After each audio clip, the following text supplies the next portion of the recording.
At the 10th anniversary of the Plaza Accord, a senior Bank of Japan official bowed deeply before his colleagues and said 5 words that no central banker is ever supposed to say: "I have ruined our country." He was not exaggerating. Between 1985 and 1995, Japan went from the most dynamic economy on earth to a financial corpse. Its stock market lost 80% of its value.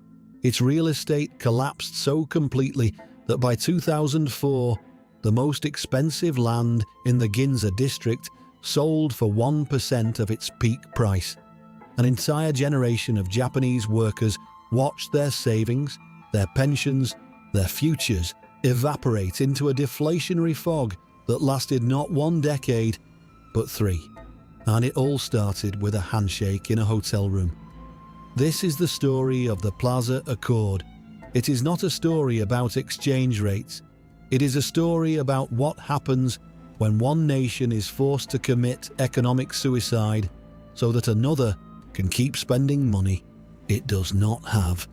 To understand the handshake, you have to understand the sickness it was meant to cure. By 1985, America had a problem. Ronald Reagan had slashed taxes while massively increasing military spending, and the result was a fiscal deficit of historic proportions. The Federal Reserve, under Paul Volcker, had pushed interest rates to 20% to crush inflation. It worked. Inflation died. But the high rates pulled capital from every corner of the globe into dollar-denominated assets. The dollar surged. Between 1980 and 1985, it appreciated over 50% against every major currency. A strong dollar sounds patriotic. It is not. It means American exports become expensive abroad and foreign imports become cheap at home. By 1985, the American trade deficit was hemorrhaging. Factories in Michigan and Ohio were shuttering. Workers blamed Japan. Congress was drafting protectionist legislation so aggressive that the Reagan administration feared a full-blown trade war. Japan, meanwhile, was ascendant. Its cars were better. Its electronics were cheaper. Its manufacturing processes were the envy of the industrialized world. Japanese companies were buying American landmarks. Mitsubishi purchased Rockefeller Center. Sony bought Columbia Pictures. American newspaper headlines screamed about a Japanese invasion, and underneath the headlines, a quiet terror was forming. The suspicion that America's best days were behind it, and Japan's best days were just beginning. Something had to give, and what gave was Japan. September 22nd, 1985, the Plaza Hotel, New York City. A Sunday. The meeting was kept so secret that most of the finance minister's own staff did not know it was happening. 5 men sat around a mahogany table in a room thick with cigar smoke and diplomatic ambiguity. James Baker, the new U.S. Treasury Secretary. Noboru Takeshita, Japan's finance minister. Gerhard Stoltenberg of West Germany. Pierre Bérégovoy of France. Nigel Lawson of Britain. The agreement they signed was written in the bloodless language of central banking. It stated that the dollar was overvalued, that some further orderly appreciation of the non-dollar currencies is desirable, and that the 5 nations would intervene in currency markets to bring the dollar down. Translated from diplomatic euphemism into plain language, America's allies had agreed to make their own exports more expensive and America's exports cheaper. They were volunteering to absorb the cost of America's overspending, and no nation absorbed more than Japan. The yen was trading at 240 to the dollar on the Friday before the announcement. Within days, it was below 230. By the end of 1985, it had strengthened to 200. By 1988, it had reached 120.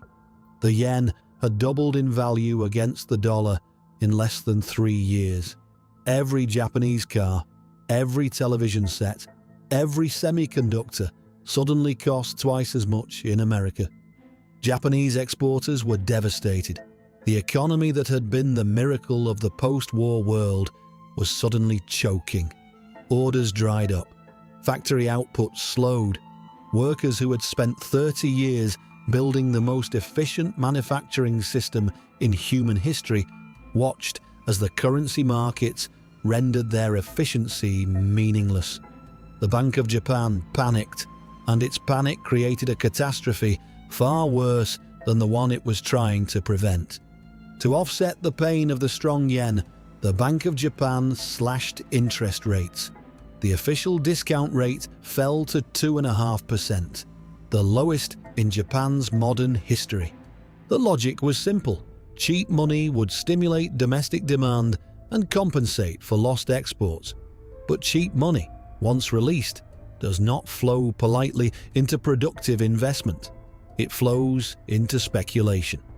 And in Japan, it flowed into the two things the Japanese trusted most: stocks and real estate. What followed was a mania that makes the South Sea bubble look restrained. The Nikkei index, which had hovered around 10,000 in 1984, began to climb. 13,000 by late 1985, 18,000 by 1986, 26,000 by 1987. The tightening after Black Monday briefly slowed the ascent. It did not stop it. By 1988, the Nikkei broke 30,000, and then, in 1989, it went vertical. The numbers lost all connection to reality. The textile sector traded at 103 times earnings, marine transportation companies at 176 times, fishery and forestry firms, the most unglamorous businesses imaginable, traded at 319 times earnings. The price-earnings ratio of the entire market reached 80. In any textbook, in any era, that number is a scream. But nobody was reading textbooks. Tax-exempt postal savings accounts were abolished in April 1988, releasing over 300 trillion yen of household savings into the market. Housewives played stock market games on Nomura branded software and followed tips from their brokers, who never, under any circumstances, issued a sell recommendation. The 4 largest brokerages held weekly meetings where they allegedly coordinated which stocks to promote. The Ministry of Finance ordered brokers to keep the Nikkei above 21,000 after the 1987 crash. The line between market and managed theatre had disappeared entirely. Real estate was worse. Property prices climbed on a river of cheap credit until the numbers became hallucinatory. Tokyo real estate sold at 350 times the price of equivalent space in Manhattan. The grounds of the Imperial Palace, a few hundred acres in central Tokyo, were valued at more than the entire state of California. Not a building, not a district, a garden. In 1989, 13 of the world's 20 largest companies by market capitalization were Japanese. Only one American company, Exxon, made the top 10. An MIT economist declared that the 21st century belonged to Japan. A best-selling Japanese manifesto proclaimed that Japan could finally say no to America. The Nikkei gained 9,000 points in 1989 alone. On December 29th, the last trading day of the year, it closed at 38,915. It was the summit. It was also the cliff. In late 1989, a new governor took the helm at the Bank of Japan. He looked at the numbers and saw what everyone else refused to see. The entire economy was a leveraged hallucination. He raised the discount rate on Christmas Day. Then he raised it again and again, 5 times, from 2.5% to 6%. between May 1989 and August 1990. The bubble did not deflate, it detonated. By January 1990, the Nikkei had already begun to fall. By September, it had dropped to 20,000. By August 1992, it stood at 14,000. 60% of its value gone. But unlike a normal crash, there was no recovery. The Nikkei kept falling through the late 1990s, through the 2000s. In 2003, it hit 7,800. In 2008, after the global financial crisis, it touched 7,160. An 81% decline from the peak. 19 years of falling. Real estate followed the same trajectory, but slower. A glacier of ruin. By 2004, residential real estate in Tokyo had fallen to 10% of its peak value.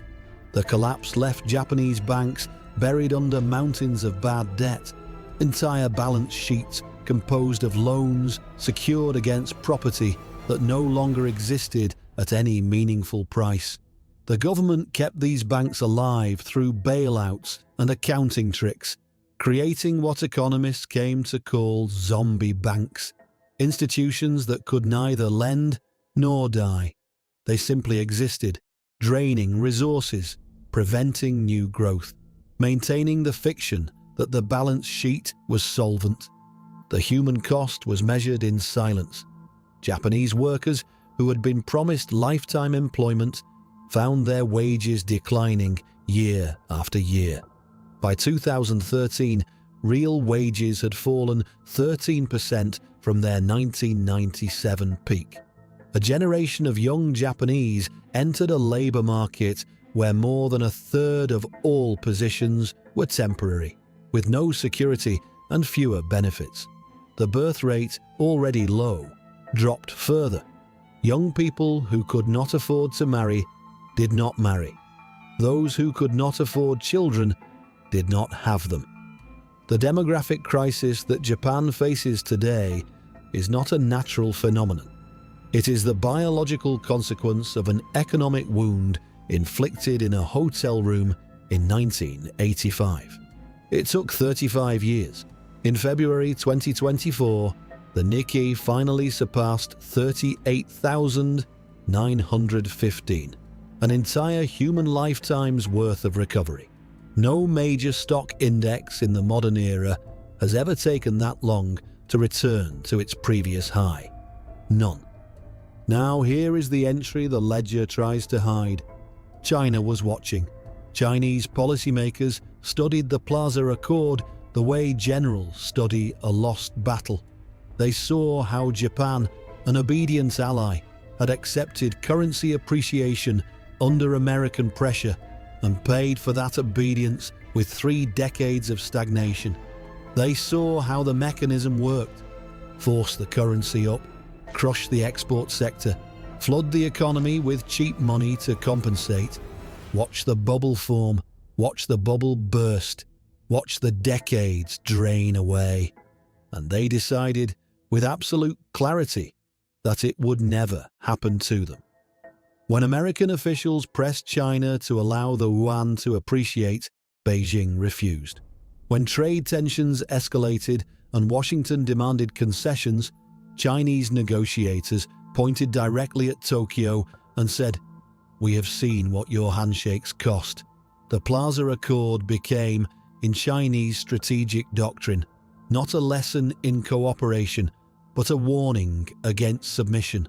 State media described it as the mechanism by which America destroyed the only economy that threatened its supremacy. This is why the trade tensions of today have the shape they have. This is why the tariffs, the technology restrictions, the semiconductor wars follow the pattern they follow. Because somewhere in the halls of power in Beijing, there is a memory that functions like a scar. And that scar has a name: the Plaza Accord. Carlo Cipolla would call the architects of the Plaza Accord something precise: The American negotiators were bandits. They profited at Japan's direct expense. Japan's own officials, who signed the accord willingly, who pushed for it even, were something more tragic. They were what Cipolla called the helpless, men who harmed themselves while benefiting others, who mistook compliance for partnership and discovered too late that the partnership was a euphemism for extraction. And the intelligent watched. China watched. And it learned the only lesson the ledger ever teaches. When a powerful nation offers you a handshake, count your fingers afterward.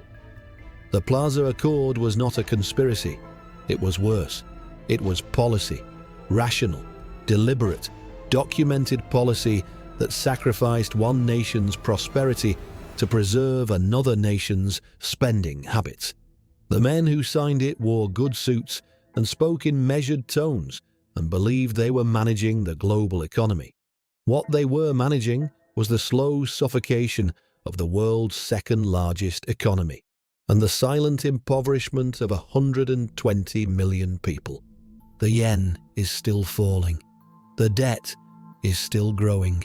The lost decades have a name, but they do not have an ending. The ledger is long, and the ruin is far from over. If you want to witness the next chapter of the collapse, sign your name below.